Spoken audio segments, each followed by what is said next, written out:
Old Gods of Appalachia is a horror anthology podcast and therefore may contain material not suitable for all audiences. So listener discretion is advised.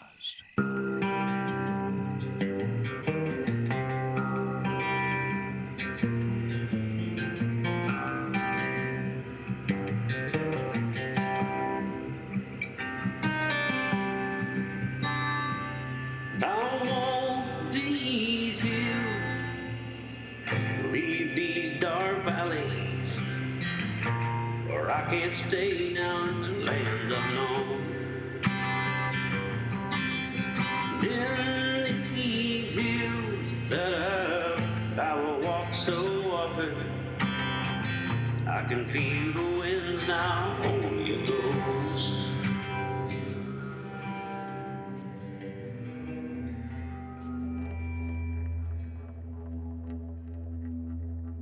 Barlo, Kentucky, 1917. The night before Sarah Avery ran. The house was emptier without the boys in it. That much was for sure.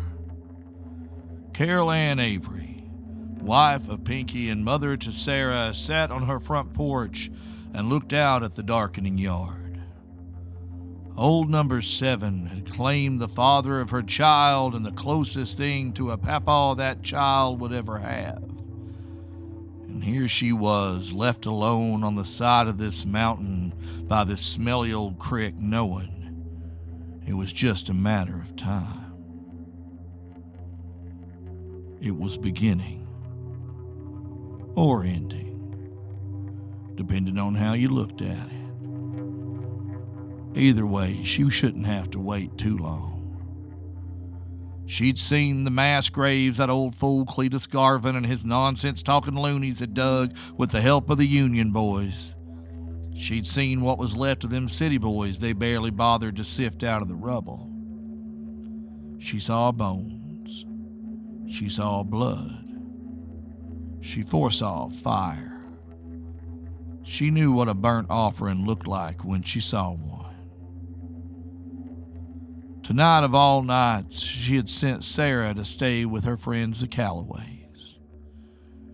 She needed a night to herself in this house to settle all the old ghosts and the new ones that might come.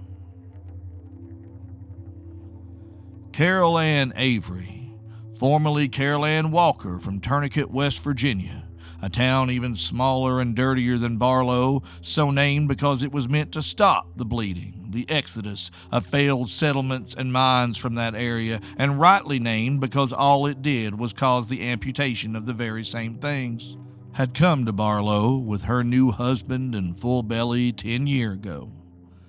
Pinky, a kind but cowardly man, had thought he was delivering his bride and babe-to-be to the promised land of milk and honey, when in reality, he was just settling them down to live in the shadow of his servitude to the deep, dark mines of Kentucky coal. Now, life in Tourniquet had been hard. As a woman trying to live, you either knew how to sell or you knew how to be sold, and the Walker girls weren't anyone's property. Carolyn was one of 7 sisters, a litter born to an iron-spined, never-married mama who never had to sell the house they lived and worked out of. She had built the prosperous enterprise she held in those cold hills, and did her best to see her girls go on to better and safer lives. But life was what it was, and you did what you had to do in the now. Tourniquet was 2 saloons, a brothel and a half, and a graveyard that was running out of room. Where the town sat in the West Virginia mountains, coal should be abundant. But strangely, mine after mine had petered out. Company after company folded or sold. Money was drying up like a mud puddle on an August afternoon, and Carolyn's mama saw the writing on the wall and doubled down on getting her girls out and either into better houses if they wanted to stay working, or into their own houses to be married off if they didn't. Carolyn's mama had moved the other 6 Walker girls out just fine. 2 weddings, 2 relocations, 1 midnight departure that was a bit unexpected, and 1 brand new parlor house opening, leaving only Carol Ann behind. So calling in one last favor, Sheila Walker introduced her daughter to a favorite regular customer of her own named Eddie Avery. Now, Eddie was not to be her patron or customer. Eddie did want to help, though. Eddie was moving to Kentucky to work for B&L and had a nephew who was young, dumb, and full of hope for the future. It didn't hurt that he was sweet and kind and had a strong back. He took one look at Carol Ann, and you might as well have just tattooed her name on his forehead right there. He was in love, brother, and how. Now, Pinky never had to know that Uncle Eddie paid for his first date with Carol Ann, though he'd never have to pay for another. Before long, Carol Ann was looking at him with those same goo-goo eyes and had a swelling tummy, and there was a ring on order from the Sears catalog. On their wedding day, Carol Ann's mommy had said, "Well, there goes the last Walker gal," to which Pinky had sweetly yet stupidly replied, "No, ma'am, that there's the first new Avery girl." Never mind, that didn't make no sense. It was sweet in the moment. And Sarah was born 2 months after they set up house in Barlo. Uncle Eddie had a little money set aside and made sure they didn't have to live in no shotgun house down in the main camp town. Instead, buying a lot for cash and setting up on the side of the mountain over in Goshen Creek. Eddie was a good man, and he never saw Carol Ann as anything other than Sheila's littlest. He also never got over Carol Ann's mama not coming with them. He couldn't know she was sick nor how little time she had left. And when word come she'd been put in the ground right after Sarah was born, well, he didn't speak for a week. But Edgar Avery swore that after that, though, that he'd take care of Sheila Walker's little girl, and now her little girl, even if it killed him. And after all this time, it looked like it finally had. They'd not found Pinky or Eddie's bodies, and Carol Ann didn't think anyone ever would. But when she saw the weird little man in the long coat come to the edge of their yard, she knew it had begun. Her mama had warned her when she found out she was pregnant. See, she was one of 7 sisters, born from one of 7 sisters. She knew her mama kept stores of nettles and herbs and could brew up a cup that could take a bun out of the oven just as gently as it could. And she knew her mama didn't take to no church, and not just because of the whoring. Sheila Walker kept ways that most decent men wouldn't understand. See, she knew her mama had dreams they could set their watch by in terms of coming true. She knew her mama could look at a customer and know if he meant harm, and she was never ever wrong about that. She never questioned the nights her mama had her and her sisters sipping milk with chamomile mixed in when they were little to help with good dreams, she'd promise. They'd never say the word, but they knew what their mama was. She knew what her little sisters Ellie and Marcy were, too. And word had it that if you needed an empty belly or a man gone over in Baker's Gap, Tennessee, Marcy Walker was the one to see, just so you know. Carol Ann's mama had told her that her daughter would more than likely bear gifts. Now, she might not, since Carol Ann herself had never really shown much in the way of promise. That gift might be saving itself up to skip a generation, and that would draw attention from the wrong places. So when Sarah Avery came screaming into the world, Carol Ann made sure she was attended by her 2 closest sisters. Marcy would know what to do with what come out with the baby, know where to bury it, charms to say to protect child and mama alike. But Ellie would know the more secret words that would bind Carol Ann and what small shimmerings of a gift she might possess to protecting her daughter in the case of her death. She always thought of it as a just in case. But here it was.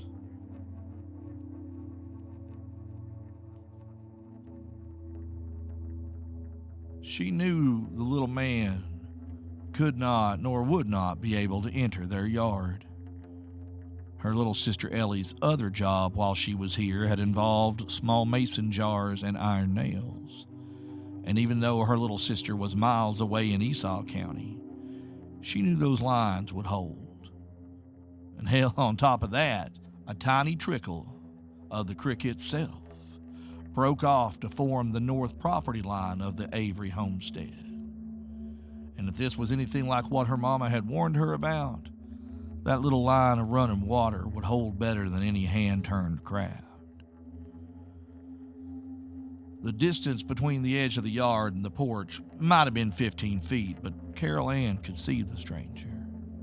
A short, skinny man dressed in boss's clothes, black boots and slacks, a white button-up shirt, and a long, strange black overcoat. The man stood stock still like he was holding a pose to be painted.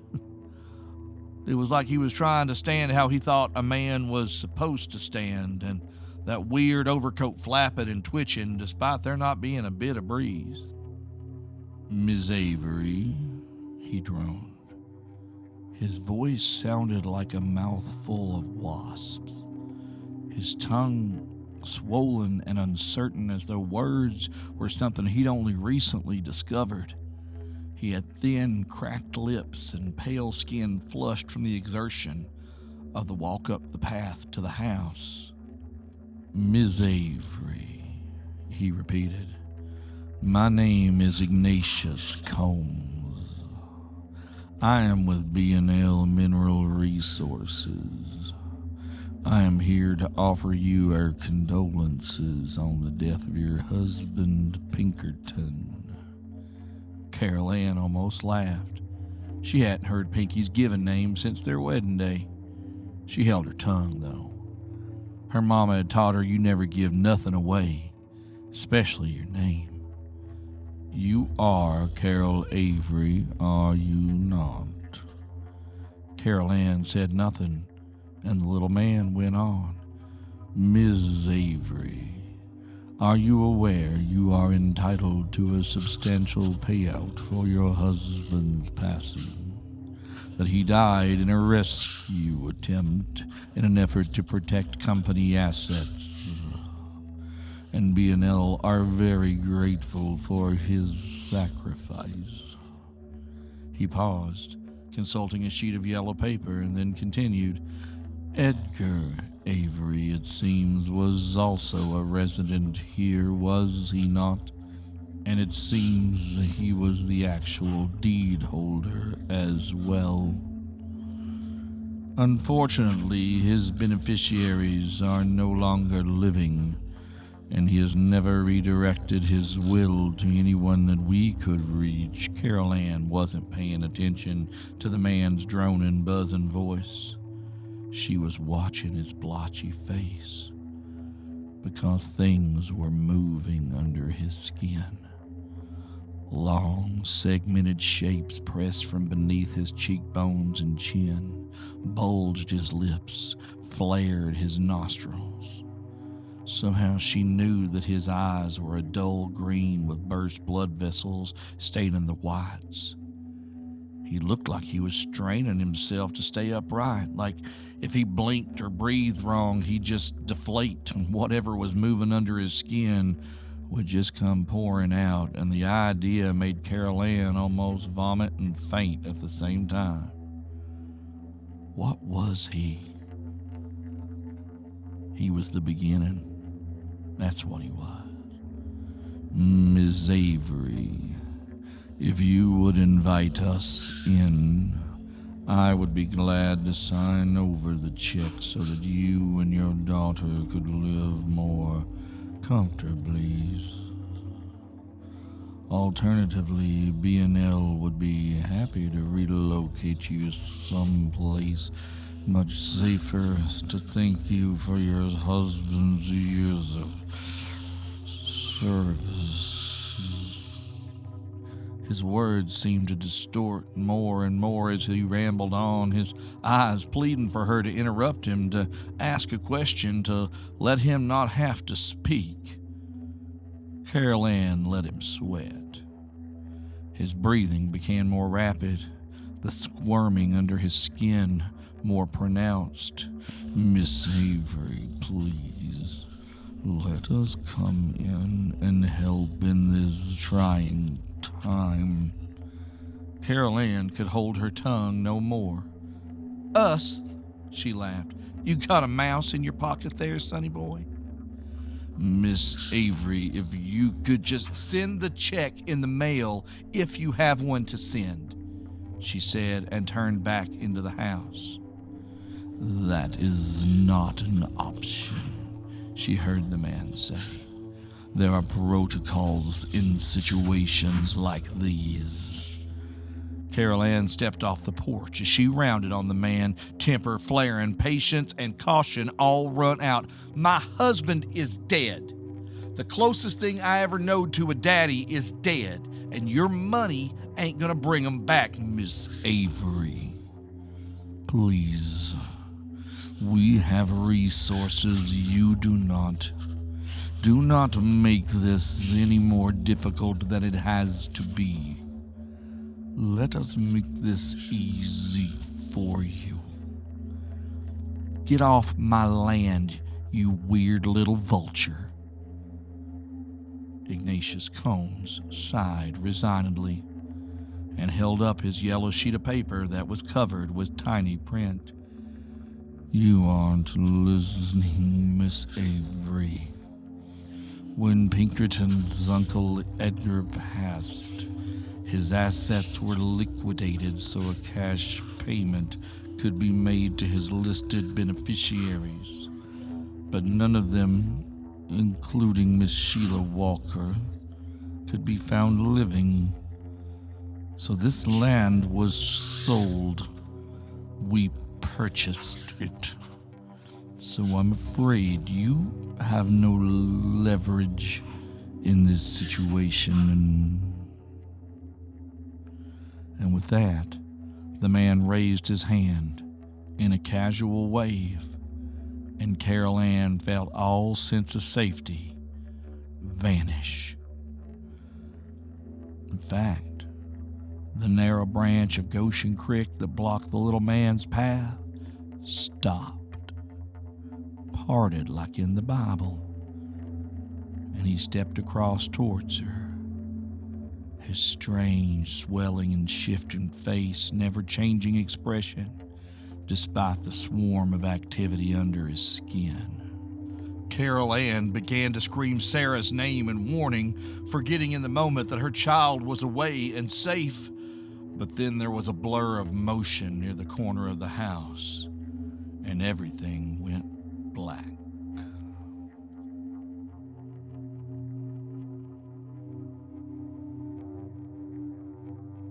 Carolyn woke up under the tree in the corner of the front yard.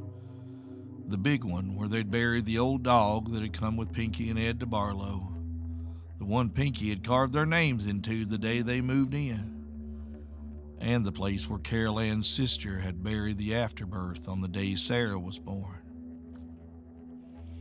She felt the rope around her neck. It was good hemp and strong.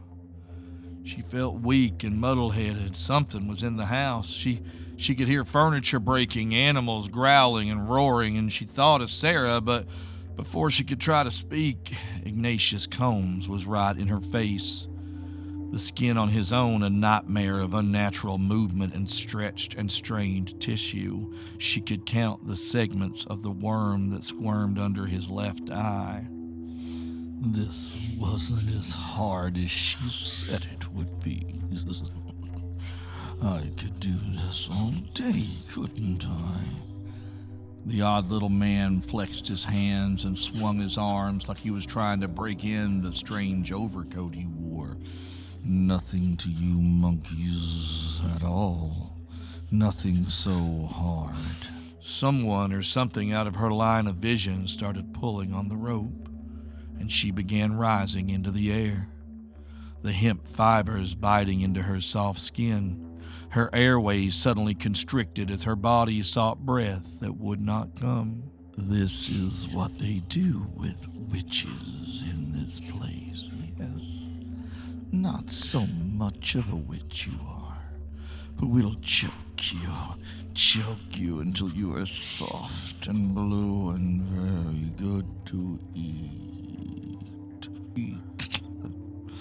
Carolyn's vision was fading, her skin indeed turning blue. Ignatius Combs' skin was doing the same. He breathed in deep and sighed in pleasure. Oh, yes, there we are, boys. Not much in you, but some. Carolyn's last sight was two massive things blinking into existence. One emerging from the house, covered in feathers from her good down comforter, the other digging up the yard. Massive creatures, their skin the same shade of blue as her dying face. If only we had more time, or you were more filling. But I suppose we must be merciful, or at least efficient. Goodbye, Miss Avery. Carolyn's body lifted into the air, the noose slackened for a second as some supernatural force pulled her skyward, and then let her fall, snapping the rope taut and breaking her neck cleanly. The effect of the charm was immediate. As Carolyn's body slumped into the shape and state Annie Messer would one day discover her in, a wave of pure blinding force radiated from her like a sonic boom. The ground where the leavings of her daughter's birth had been buried erupted in fire and wind, the soil becoming a tarry slurry. Both explosions converged on Ignatius Combs, blasting his skull into a small ocean of ichor and pus.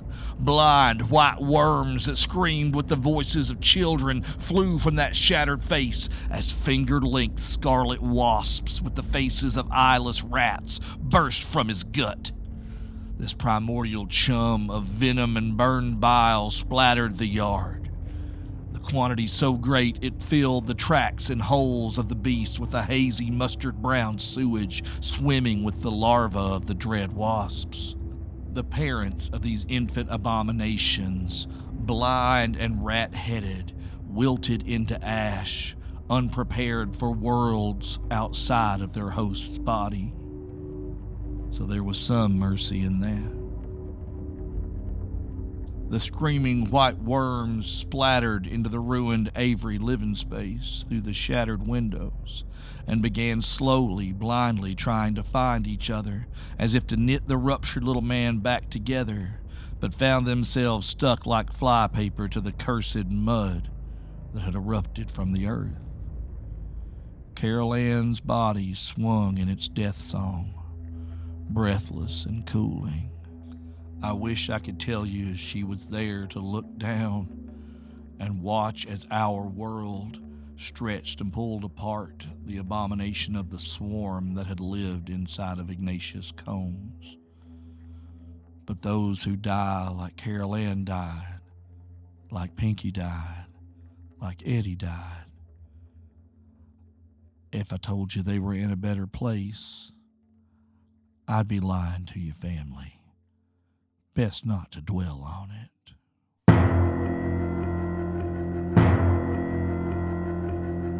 There is a curse upon my every waking breath, and I cannot escape the darkness. Hey, family. Thank you for coming back with me into the past one more time. The story from this point on moves forward, I promise. But as I crafted this week's missive and planned it out, there was one soul that just needed her story told. The mother of Sarah Avery wasn't a faceless, sad woman who couldn't go on. No disrespect to those who can't go on. Sometimes you just can't. But Carolyn needed her story told, and she was heavy on my heart until it got told. And even though Sarah might not ever know what her mama done, you do. That means something, don't you think? We got 3 more pieces to go, family. Hold on tight. Old Gods of Appalachia is a production of Deep Nerd Media. Our intro music is by our friend Landon Blood. Our outro music, of course, is by Those Poor Bastards. Check out their new record, Evil Seeds, on the Tribulation Recording Company at thosepoorbastards.com. Have you completed all the rituals required to enter the sarcophagus of the eternal night and stars of screaming raven babies who wear hats?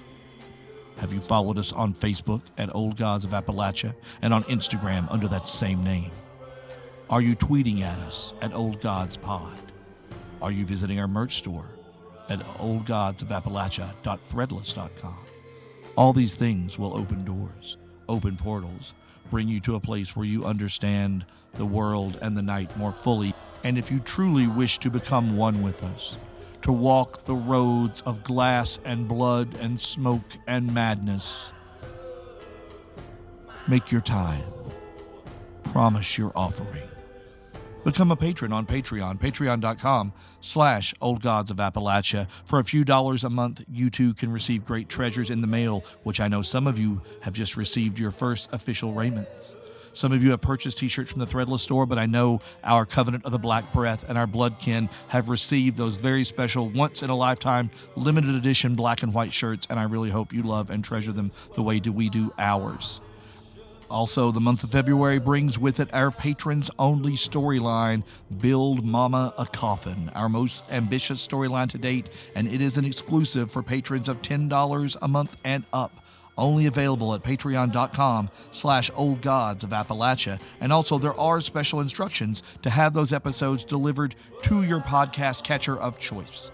And those are on Patreon as well. Family, we appreciate you, we love you, and we treasure you. We only have 3 pieces left to go before we are leaving Barlo for the foreseeable future. Stay with us, join us, support us, and we will support you. For more information about the show, including cast and creator bios, head over to www.oldgodsofappalachia.com.